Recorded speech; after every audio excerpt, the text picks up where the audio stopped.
Bonjour à tous, gloire à Dieu, gloire au Père, au Fils et au Saint-Esprit, comme il était au commencement, maintenant et pour les siècles des siècles. Amen.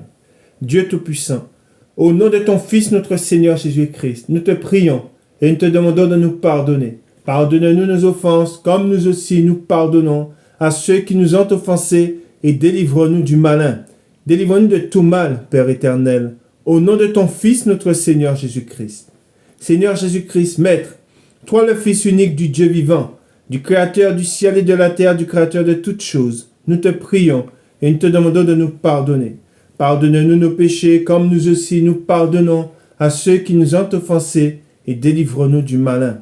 Délivre-nous de tout mal, Seigneur Jésus-Christ. Esprit Saint, Esprit Consolateur, fortifie-nous, affermis-nous et restaure-nous, et conduis-nous sur la voie droite qui mène jusqu'à notre Seigneur Jésus-Christ et jusqu'au Dieu le Père. Amen. Nous allons maintenant faire la prière que notre Seigneur Jésus-Christ, notre Maître, nous a enseignée.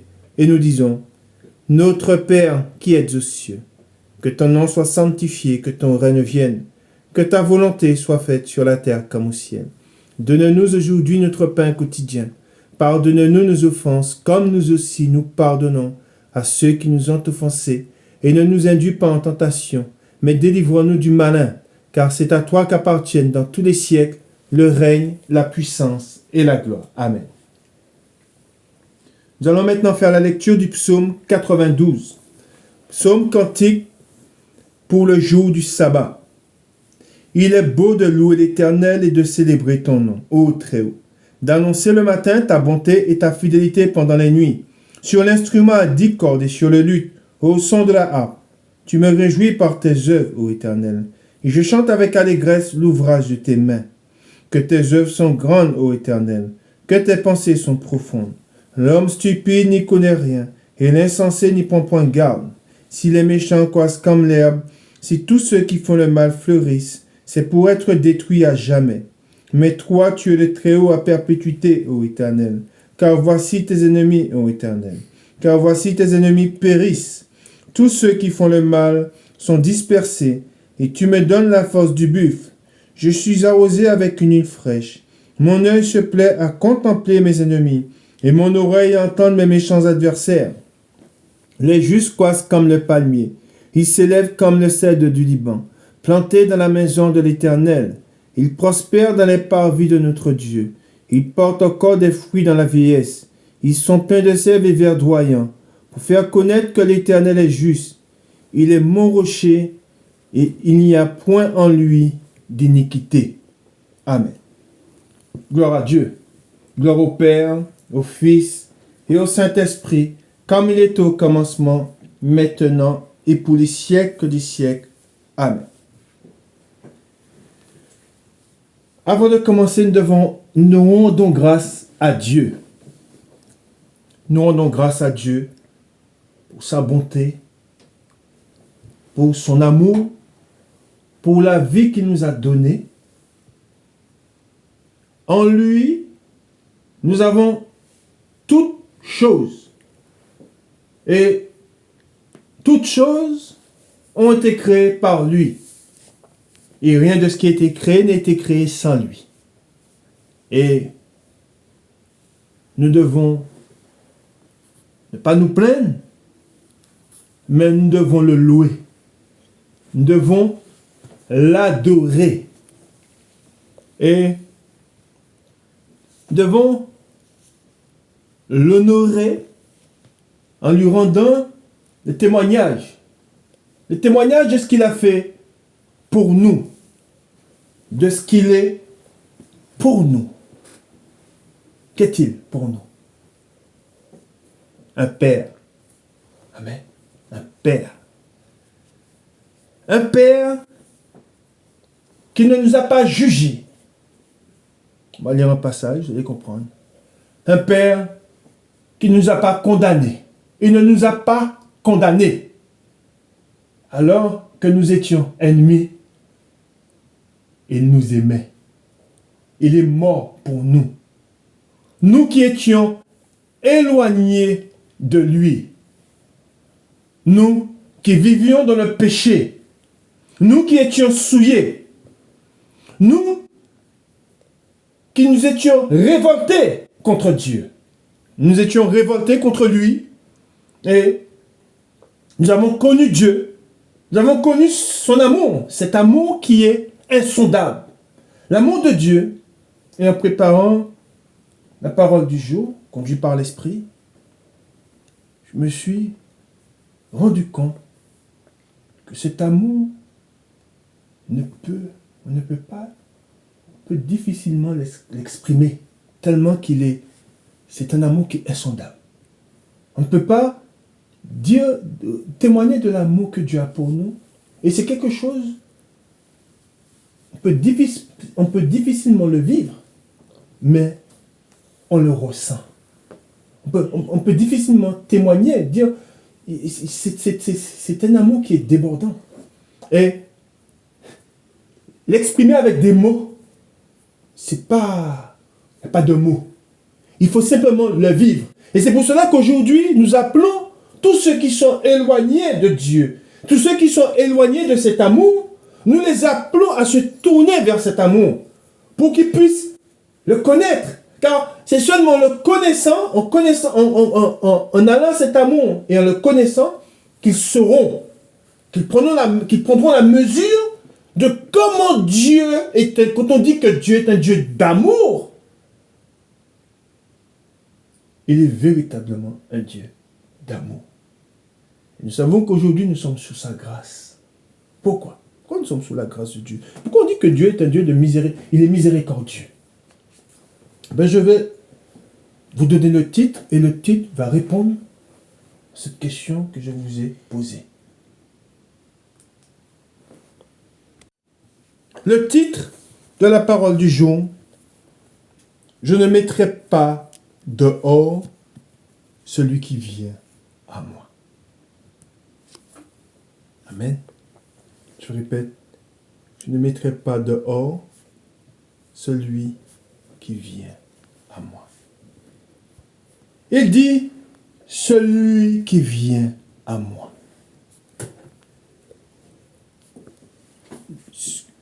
Ce que nous avons été, ce que nous étions, pécheurs, éloignés de Dieu. Et je vous ai dit, nous étions révoltés contre lui. Et au jour de la détresse, on va lire un passage, vous allez comprendre. Au jour de la détresse, nous avons crié vers lui. Et il a fait une chose. Il a ouvert les bras. Et il nous a dit, bienvenue. Et il nous a dit, je t'aime. D'un amour sincère, d'un amour véritable. Et il nous a consolés. Il a séché nos larmes. Il nous a pris dans ses bras. Et il ne nous a point jugés. Et il ne nous a point condamnés. C'est pour cela que je vous dis, qu'il dit, celui, je ne mettrai pas dehors, celui qui vient à moi. Et nous savons ce que nous avons fait. Tous ceux, nous avons connu le péché, nous avons fait ce qui était mal aux yeux de Dieu, et nous avons beaucoup péché. Nous avons beaucoup péché.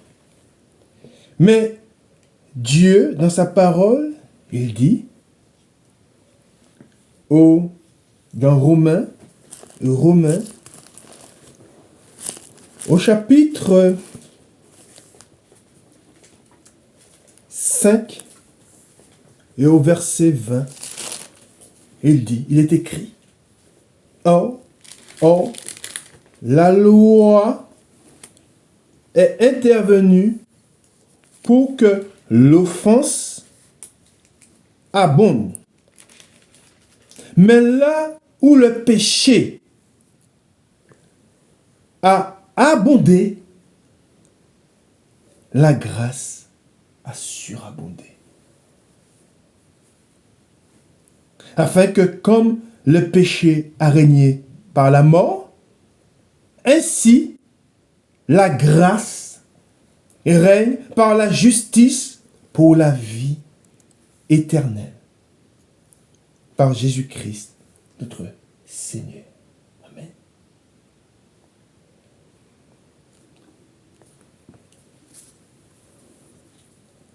Vous savez,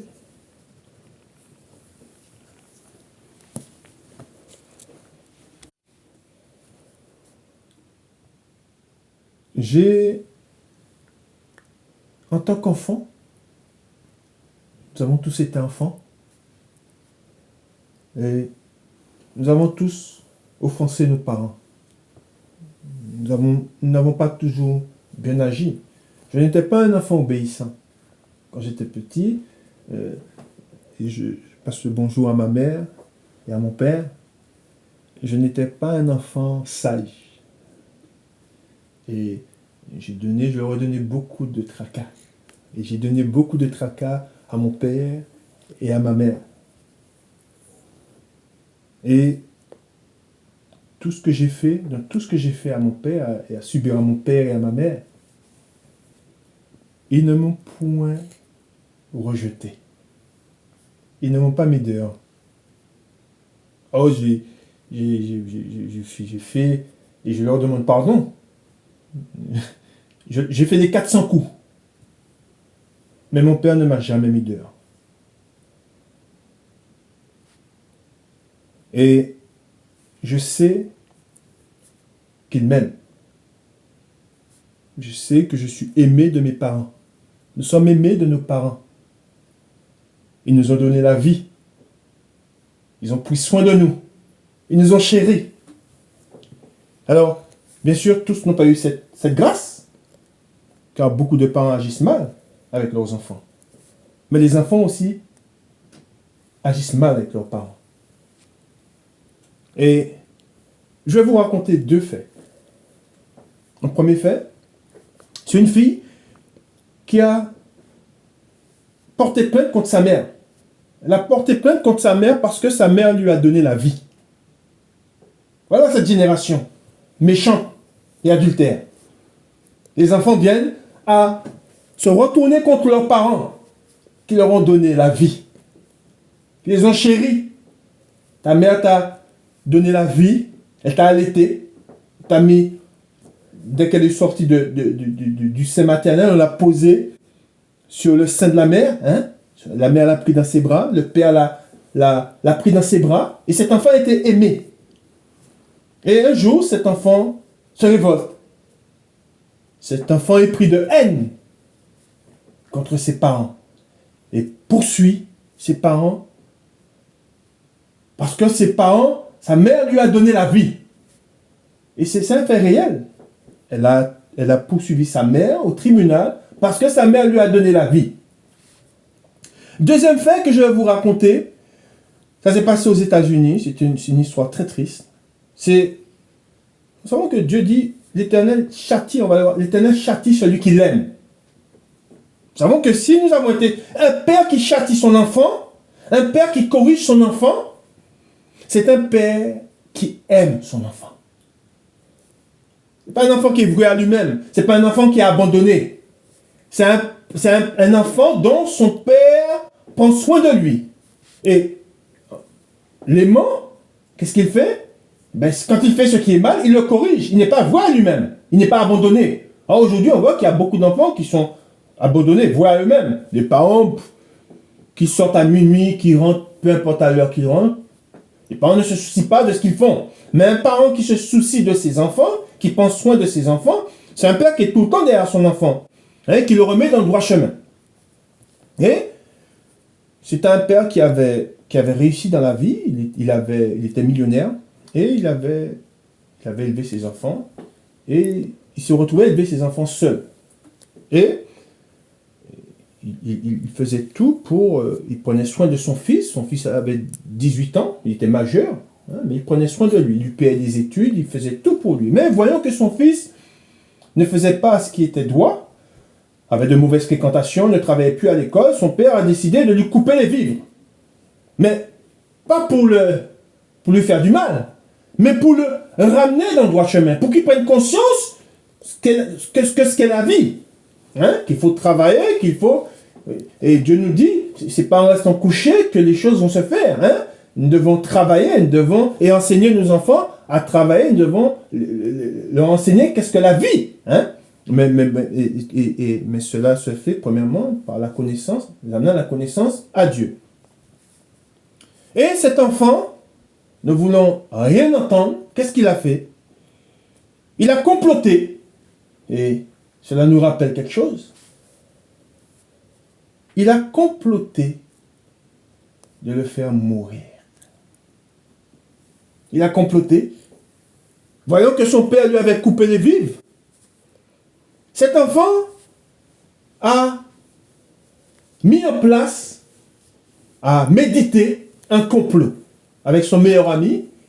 Il a comploté et ça nous rappelle deux choses. Cela nous ramène à Jésus, au complot qu'on lui a fait. Or, c'est Dieu qui est venu dans la chair. C'est Dieu qui est venu pour nous sauver. Et ils ont comploté de le faire mourir. De même que David, avec son fils, Absalom, à qui David a pardonné, à qui David, quand il s'était éloigné du roi, de son père, parce qu'il avait fait ce qui était mal, il avait tué un de ses frères, parce que ce frère avait fait quelque chose qui était mal, eh bien, ce père qui a accueilli Absalom, qui lui a pardonné, ce même fils, s'est révolté. C'est pour ça que Dieu, ils sont révoltés contre l'Éternel et contre son oint. Absalom s'est révolté contre son père pour le faire mourir. Il s'est révolté contre lui, il a voulu la place du roi. Et cela nous rappelle, c'est l'homme. L'homme qui a été créé par Dieu, à l'image de Dieu. Hein, Dieu a pris soin, on va le voir dans la parole de Dieu, Dieu a pris soin de l'homme. Dieu lui a donné la domination sur toute sa création. Hein, et l'homme s'est révolté contre Dieu. Or, Dieu lui a donné la vie. Et je reviens à ce que je vous disais. Ce fils a comploté de faire mourir son père.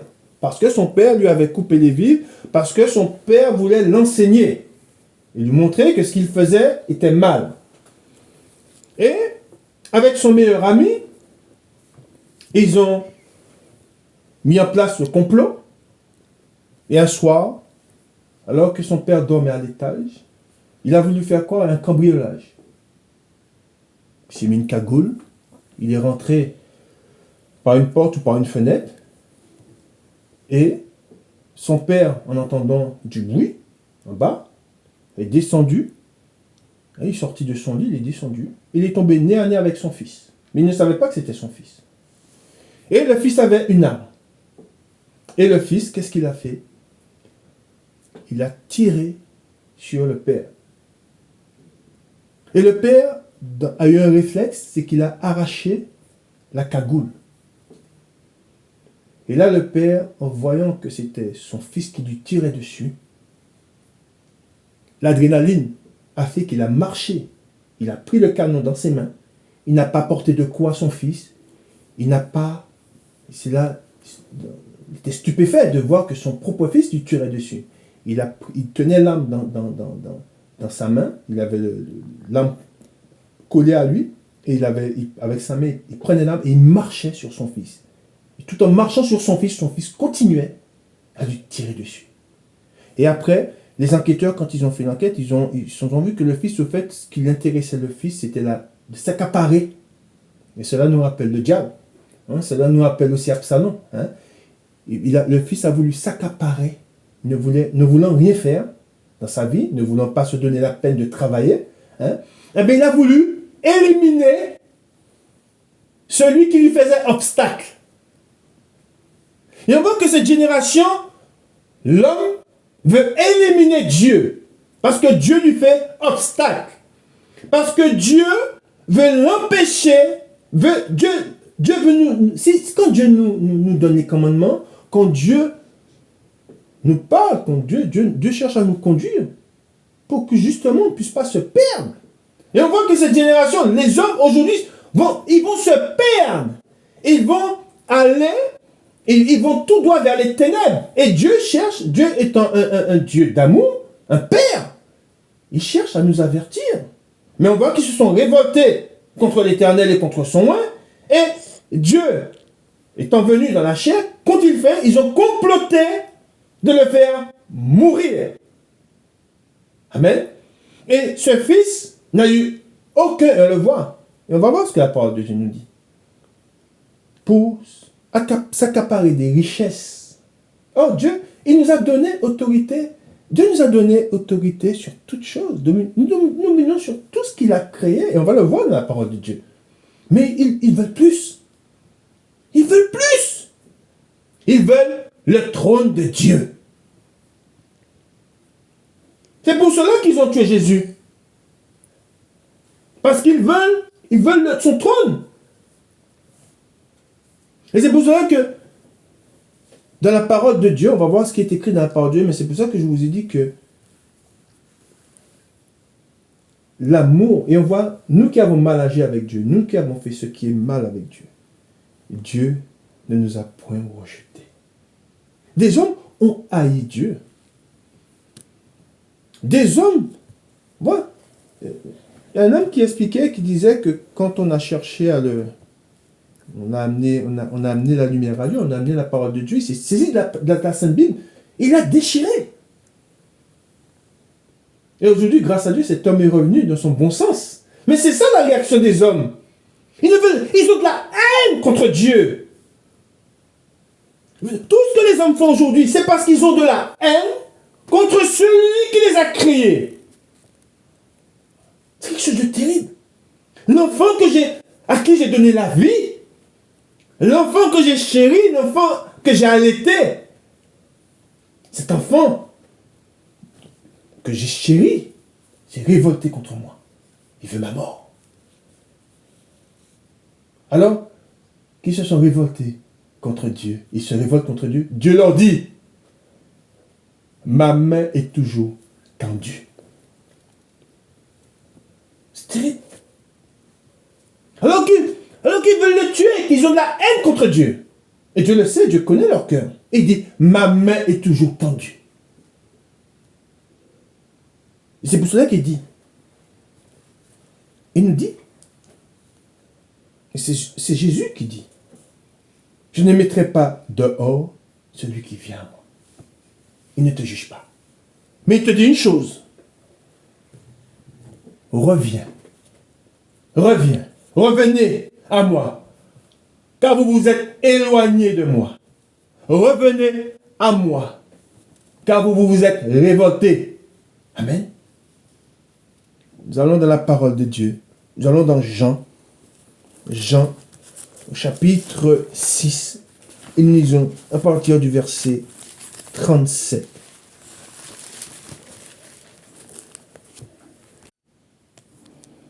Tous ceux que le Père me donne viendront à moi, et je ne mettrai pas dehors celui qui vient à moi, car je suis descendu du ciel pour faire non ma volonté, mais la volonté de celui qui m'a envoyé.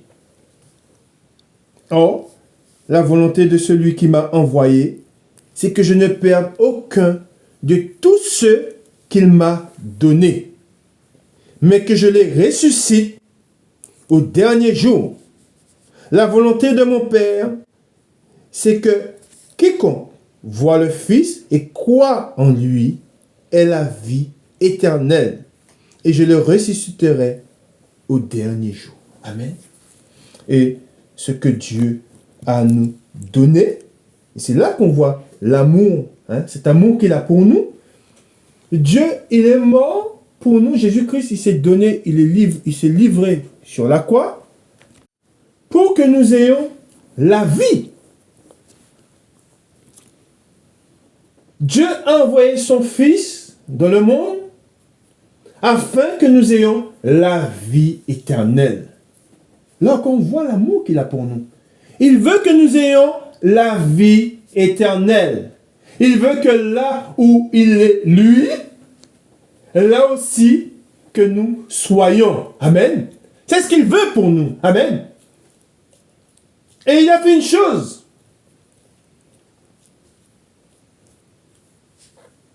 Il vient habiter en nous. C'est là encore un amour qui est. Il veut habiter au milieu de nous. Parce qu'il nous aime. Alors nous l'avons. Alors aujourd'hui, on voit comment. On voit vers tous ceux que Jésus a été, vers qui il a été, comment ils ont eu de la haine pour lui. Et on se rappelle ce qu'il a dit sur la croix. Père, alors qu'ils étaient en train de le mettre à mort. Et là aussi, c'est quelque chose, vous savez, pour l'homme, pour comprendre l'amour de Dieu, il faut être esprit. L'homme charnel ne peut pas. C'est un amour qui est insondable. C'est un amour qui est incompréhensible. Un homme, alors qu'on le met à mort, alors qu'on l'a battu, qu'on s'est moqué de lui, qu'on l'a percé, on lui a fait subir toutes les abominations, il leur dit, Père, pardonne-leur, car ils ne savent pas ce qu'ils font. Amen. Et c'est quelque chose, comme je vous ai dit,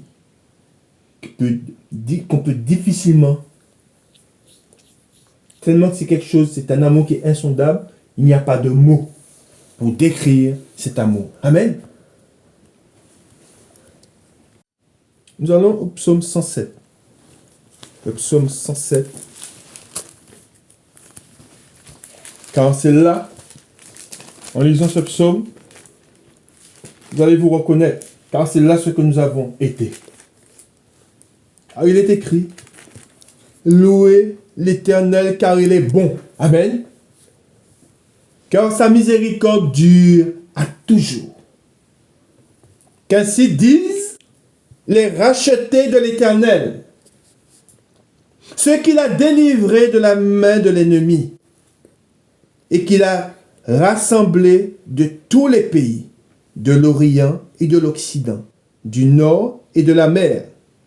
Ils erraient, amen, et vous allez lire, on va lire un passage ensemble, vous allez voir, celui qui a erré, loin de son Père, hein, ils erraient dans le désert, ils marchaient dans la solitude, sans trouver une ville où ils puissent habiter.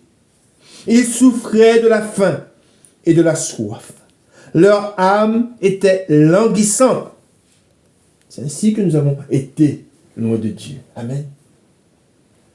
Dans leur détresse, ils crièrent à l'Éternel. Et on voit, il est dit, dans leur détresse, ils crièrent à l'Éternel. Et ensuite, il est dit, et il les délivra de leurs angoisses. Amen. Il ne dit pas, il porte un jugement. Non. Il est dit, dans leur détresse, ils crièrent à l'Éternel. Il est dit, et il les délivra de leurs angoisses. Il les conduisit par le droit chemin, pour qu'ils arrivent dans une ville habitable. Amen. Qu'ils louent l'Éternel pour sa bonté et pour ses merveilles en faveur des fils de l'homme. Car il satisfait l'âme altérée. Amen.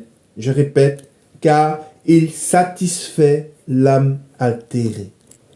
Il a comblé de bien l'âme affamée. Amen. Et vous allez voir le passage qu'on va lire. Amen. Ceux qui avaient pour demeure les ténèbres et l'ombre de la mort vivaient captifs dans la misère et dans les chaînes.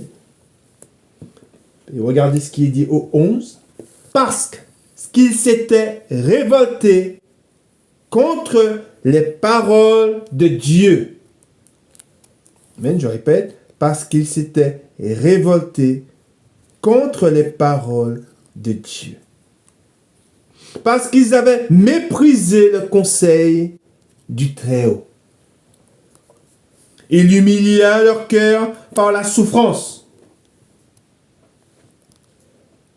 Ils succombèrent et personne ne les secourut. Dans leur détresse, ils crièrent à l'Éternel Et ensuite, regardez bien, ils ont crié, nous avons crié vers l'Éternel. Et nous savons qu'il ne nous a point jugés. Il a fait une chose. Et il les délivra de leurs angoisses. Amen. Il nous a délivrés. Amen. Et c'est pour cela qu'aujourd'hui, nous avons ce témoignage. Et ce témoignage, nous rendons témoignage, nous disons, le témoignage que nous donnons, c'est la délivrance qu'il a opérée au milieu de nous. Et on le dit. J'étais pécheur, j'étais un pécheur. Je m'étais révolté contre Dieu. On se rappelle de ce que Paul a dit. Il dit, j'étais un blasphémateur. Pour beaucoup de nous avons été des blasphémateurs. Nous avons fait ce qui était mal aux yeux de Dieu. Et Dieu, dans son amour, dans sa bonté, il ne nous a point rejetés. Mais il nous a recueillis. Il nous a revêtus, il nous a nourris. Amen. Il a pris soin de nous. Et encore, il prend soin de nous et il prendra soin de nous. Amen. Ensuite, il est dit, il les fit sortir des ténèbres et de l'ombre de la mort. Ensuite, il est dit, et il rompit leurs liens. Qu'il loue l'Éternel pour sa bonté et pour ses merveilles en faveur des fils de l'homme.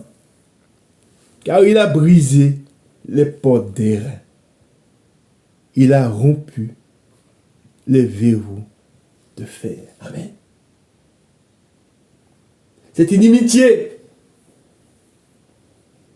que nous avons eue avec lui, car nous étions ennemis de Dieu, et nous a réconciliés. Par quoi? C'est la mort qui nous a réconciliés avec lui. Il s'est livré pour nous, afin que nous soyons en lui, afin que nous soyons réconciliés, rapprochés. Jésus-Christ, Dieu, par Dieu, nous avons été réconciliés. Dieu le Fils nous a réconciliés avec le Père. Amen. Mais par la mort, il a donné sa vie. Vous savez, on parle du Père, mais aussi, on parle aussi de la mère. On parle des parents. Vous savez, la mère, et dans la parole de Dieu, on l'a vu, il y a des femmes, en donnant la vie, elles sont mortes. La mère, quand elle donne la vie, et il y a des enfants qui l'ont connu, leur mère, en leur donnant la vie, est morte. C'est par la mort de Christ que nous avons la vie. C'est quelque chose de... Et on lui jette des pierres. On cherchait, quand il disait la vérité, car c'est la vérité qui nous a affranchis, on cherchait à se saisir de lui, on voulait le lapider. Je vous dis la vérité, mais vous voulez me faire mourir. C'est ce qu'il dit. Cherchez à me faire mourir. Oh, nous savons que c'est la vérité qui nous a affranchis. Car nous étions morts. Amen. Nous allons voir l'amour d'un père. Nous allons lire l'amour d'un père. Nous allons voir comment le fils s'est comporté. Et nous allons voir en retour, du moins, face à ce rejet qu'a eu le fils à un moment de sa vie, nous allons voir la bonté et l'amour du père. Et ce père, on va le représenter comme étant Dieu. Amen. Car c'est ainsi qu'il fera avec nous. Et c'est ainsi qu'il a fait, on va voir un passage, c'est ainsi qu'il a fait avec nous. Amen. Et nous avons été comme ce fils. Et beaucoup aujourd'hui sont comme ce fils. Amen. Nous allons dans Luc au chapitre 15 et nous lisons à partir du verset 11. Amen. Nous allons voir le comportement d'un fils et nous allons voir en retour la bonté et l'amour d'un père. Amen. Et je vous ai dit, c'est ainsi que notre Père céleste fera avec nous. Et a fait avec nous. Amen. Nous lisons. Le fils perdu. Amen. Le fils perdu. Pourquoi? Parce que cette génération s'est perdue. Hein? Nous étions perdus. Hein? Et nous sommes perdus, nous sommes égarés à un moment de notre vie. Et par Jésus-Christ, nous sommes réconciliés avec Dieu, nous sommes retournés vers lui en nous humiliant. Et nous allons voir que ce fils s'est humilié, chose que beaucoup ne font pas aujourd'hui. Donc, pour retourner vers celui dont nous sommes éloignés, nous devons nous humilier. Amen. Et il dit encore, un homme avait 2 fils.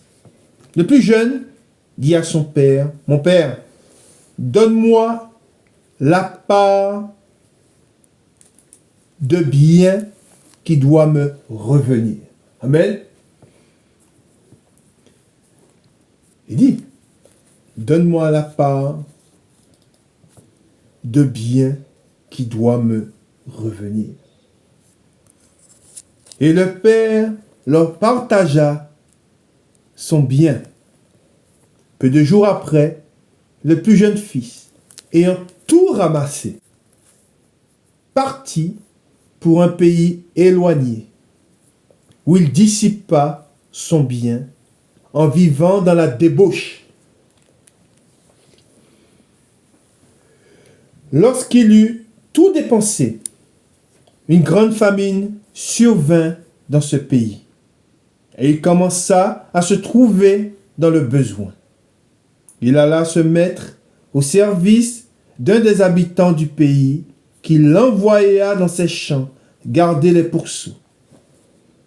Il aurait bien voulu se rassasier des carouges que mangeaient les pourceaux, mais personne ne lui en donnait. Étant entré en lui-même, il dit, « Combien d'ouvriers chez mon père ont du pain en abondance, et moi, ici, je meurs de faim. Je me lèverai, j'irai vers mon père, et je lui dirai, mon père, j'ai péché contre le ciel et contre toi. » Amen.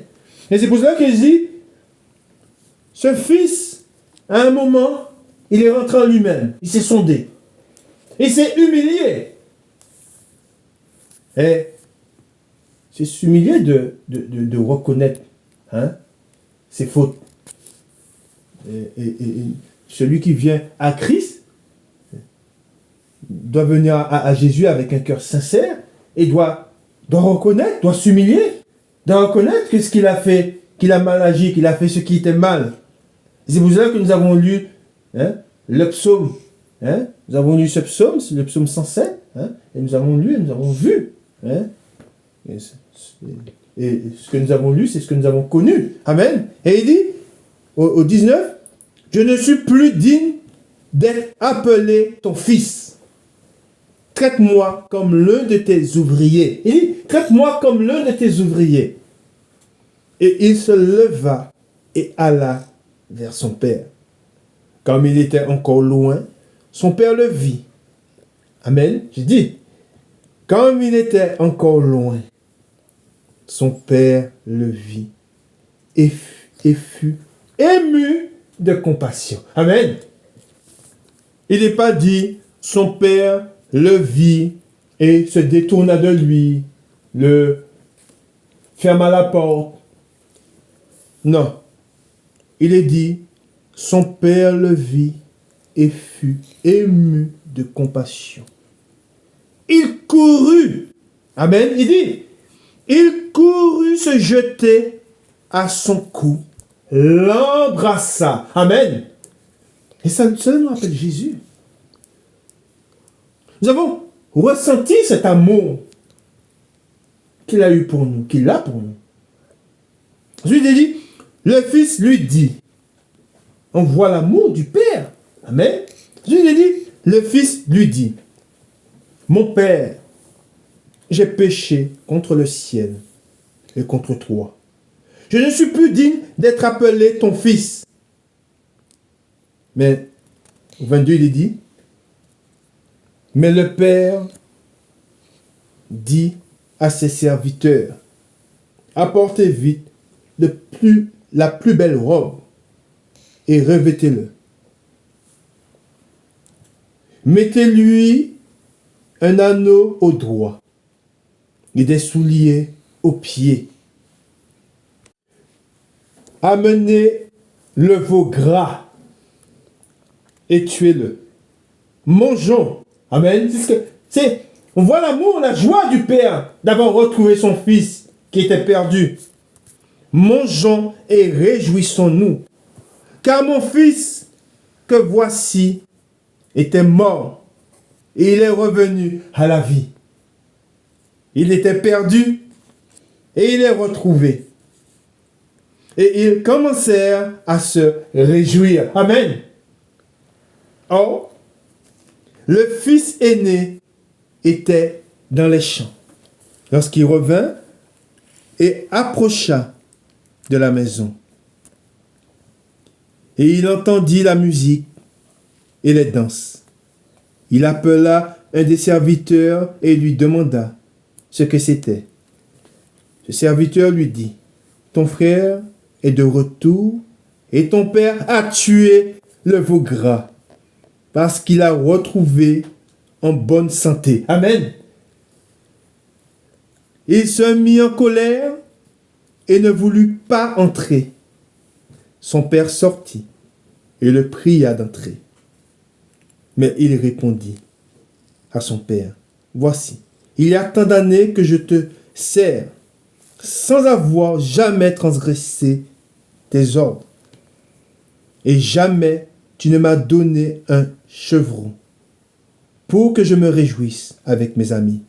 Et quand ton fils est arrivé, celui qui a mangé ton bien avec des prostituées, c'est pour lui que tu as tué le veau gras. Mon enfant, lui dit le père, tu es toujours avec moi. Et tout ce que j'ai est à toi. Mais il fallait bien s'égayer et se réjouir. Parce que ton frère que voici était mort, qu'il est revenu à la vie. Parce qu'il était perdu et qu'il est retrouvé. Amen. Cet amour, nous l'avons connu, je l'ai connu. Et on voit que le Père s'est réjoui. Il ne l'a pas condamné. Il ne nous condamne pas. Et si tu m'entends aujourd'hui, sache que Dieu ne te juge pas. Il te demande une chose, c'est de marcher avec lui avec un cœur sincère. Et reconnais ce qu'il a fait pour toi. Reconnais qu'il t'a racheté en se livrant à la croix. Il t'a racheté parce qu'il t'aime. Il t'a racheté parce qu'il veut que tu vives. Car nous étions morts. Et par Jésus-Christ, nous avons été réconciliés avec lui. Et par Jésus-Christ, par Dieu le Fils, nous vivons. Amen. Voilà l'amour d'un père pour son fils. Et quand je vous dis ce que ce père a fait pour son fils, hein, c'est ce que Jésus nous a, c'est cette parabole que Jésus nous a racontée, nous a dit. Hein. Le Père Céleste l'a fait et le fera, car sa main, encore aujourd'hui, sa main est tendue. Et c'est pour cela que de Zacharie, et on va voir ce qu'il est dit dans Zacharie au chapitre 3 et au verset, à partir du verset 1, il est écrit, regardez bien ce qu'il est dit.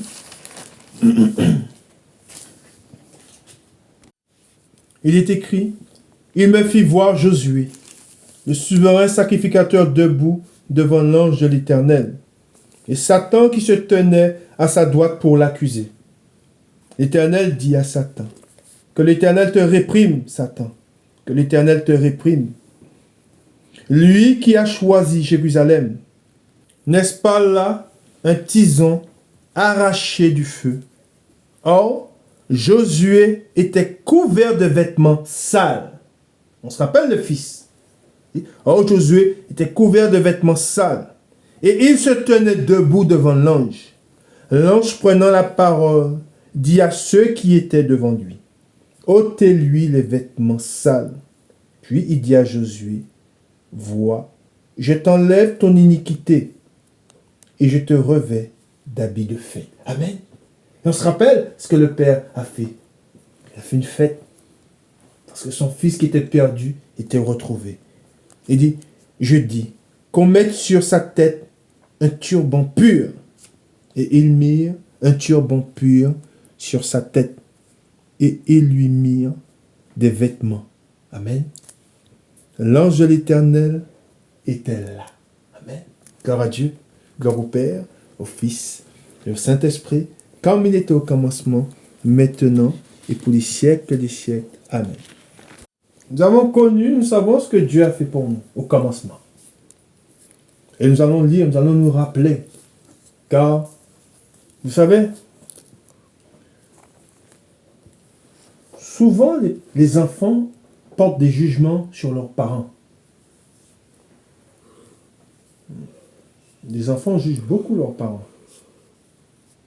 Nous savons qu'Israël, ils ont montré beaucoup d'ingratitude de ce que Dieu a fait pour eux.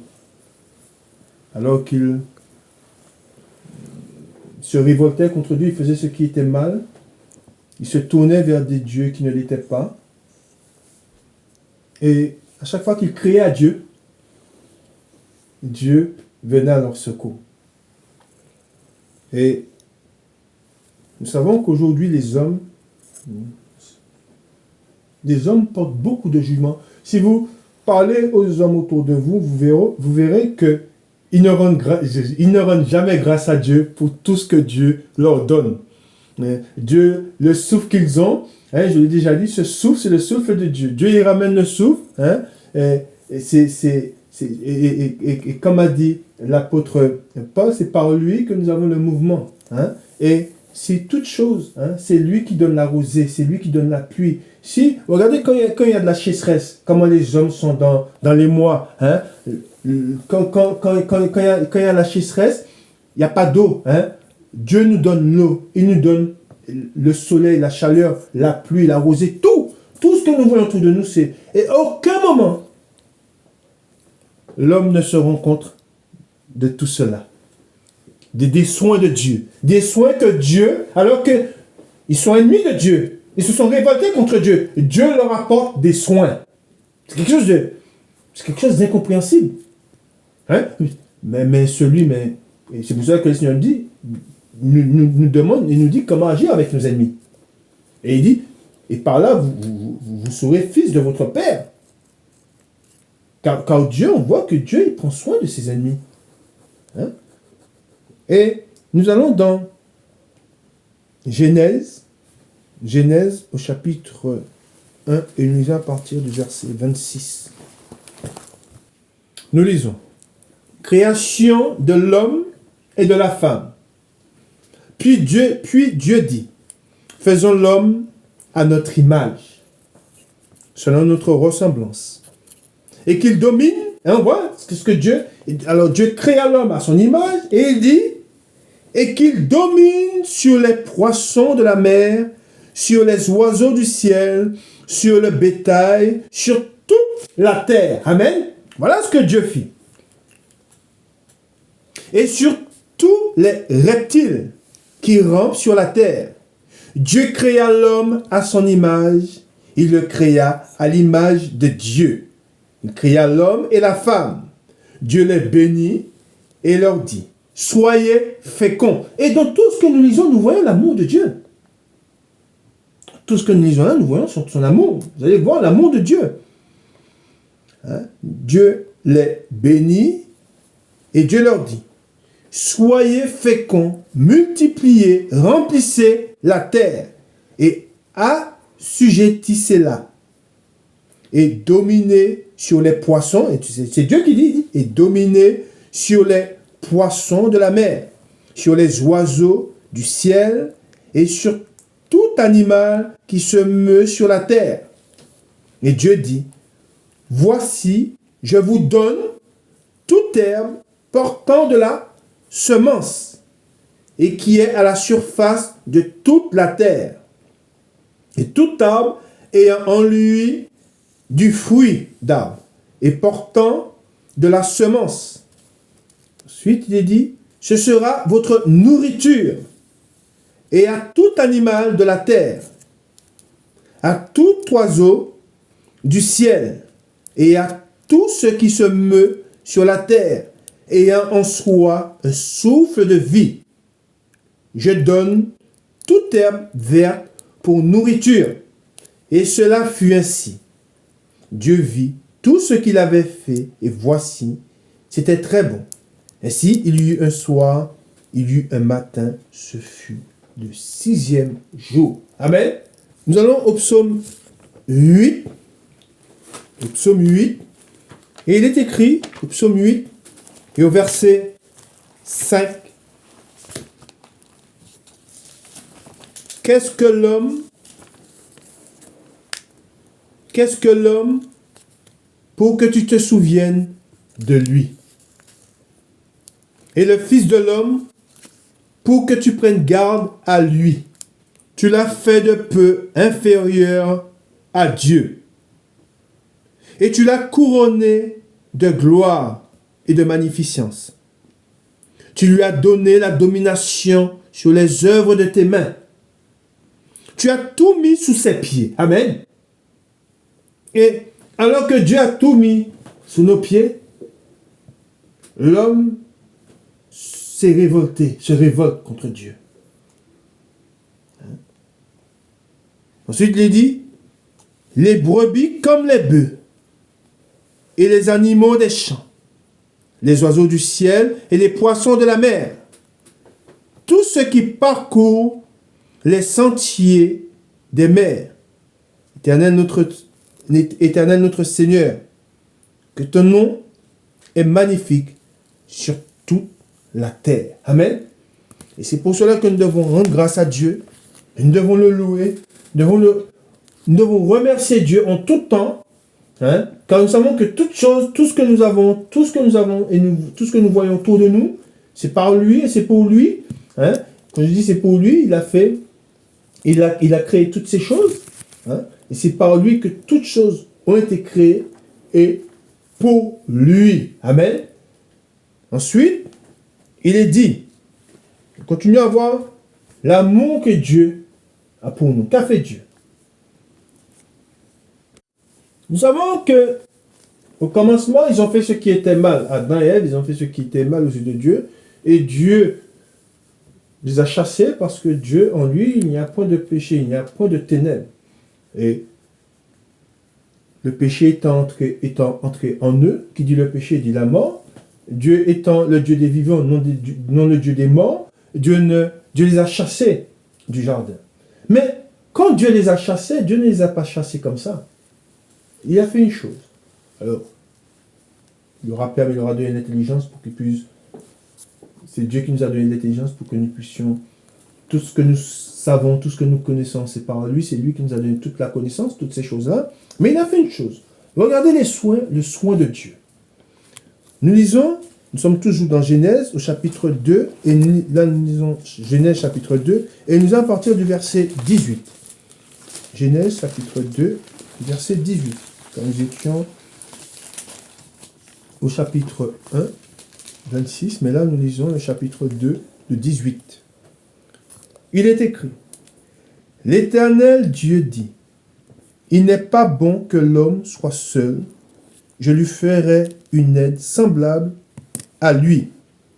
L'Éternel Dieu forma de la terre tous les animaux des champs et tous les oiseaux du ciel, et il les fit venir vers l'homme pour voir comment il les appellerait, et afin que tout être vivant porte le nom que lui donnerait l'homme. » Amen.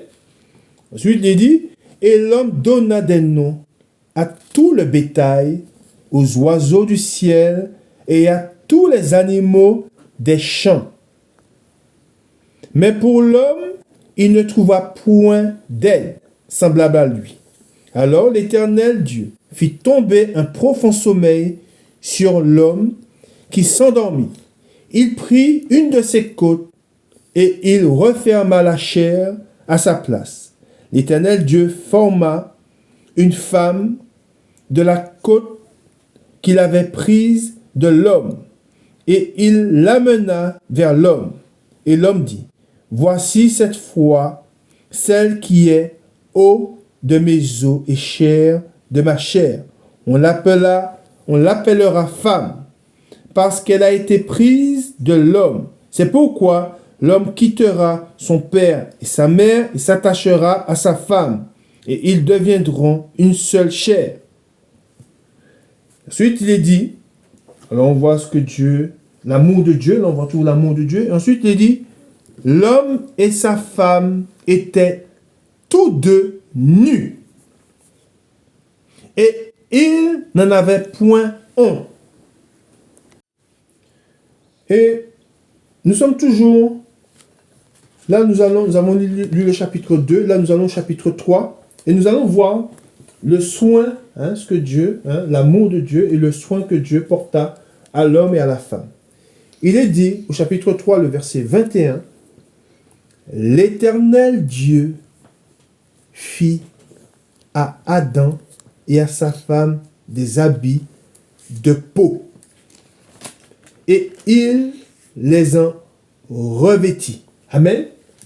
Voilà le soin de Dieu. Et on voit que Dieu, alors qu'ils s'étaient rendus coupables, ils avaient désobéi, Dieu aurait pu les abandonner. Et cela nous rappelle qui? Cela nous rappelle le fils perdu. Le fils, il se tournait vers son père et il dit, donne-moi ce qui me revient.